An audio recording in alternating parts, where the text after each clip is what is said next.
Les industriels de la chimie sont-ils en révolution avec la démarche du biosourcé qui remplace le pétrole? Alors, remplace, non, en tout cas, va s'intégrer demain dans les sources d'énergie et les sources de matières premières utilisées par la chimie, tout simplement parce que les industriels de la chimie sont à l'écoute des consommateurs. On voit qu'il y a une demande pour ce type de produit, et puis parce qu'on anticipe le fait que, à échéance de plusieurs dizaines ou centaines d'années, l'énergie fossile va diminuer, va peut-être devenir plus chère, et il faut absolument intégrer d'autres sources dans les cycles de fabrication. Alors, ça veut dire des nouveaux business plans dans la conception des projets. Est-ce qu'on peut penser écologie industrielle, c'est-à-dire faire des projets où on va avoir un produit, avec on pense l'éco-produit, on intègre les déchets.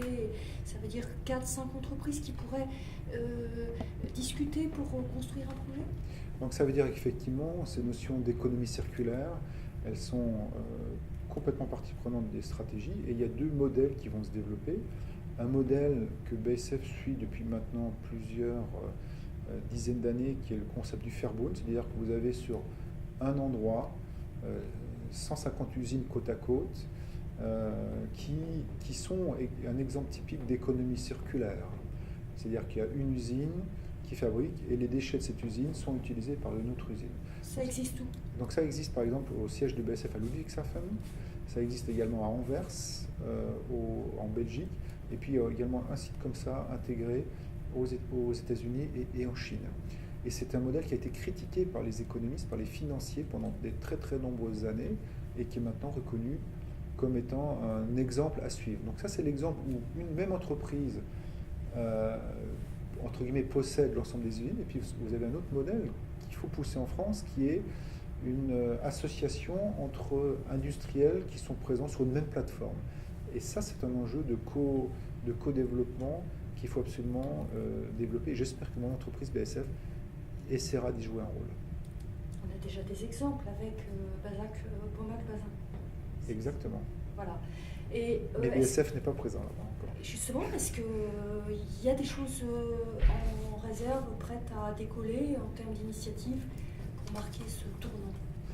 La volonté de BASF, c'est de donner une plus grande visibilité à sa vision industrielle en France.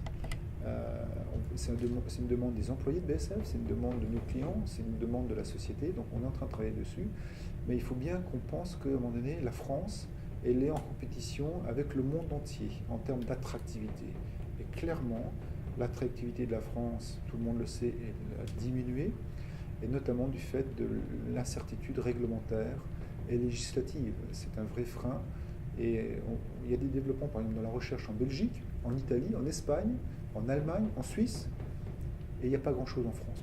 Posons-nous les bonnes questions. On a des aussi bons scientifiques dans les autres pays européens, mais le choix aujourd'hui de BASF, c'est plutôt d'aller ailleurs, parce qu'il y a plus de confiance, parce qu'il y a plus de visibilité. Ça, c'est un enjeu stratégique pour le gouvernement français, rassurer les investisseurs étrangers pour investir en France.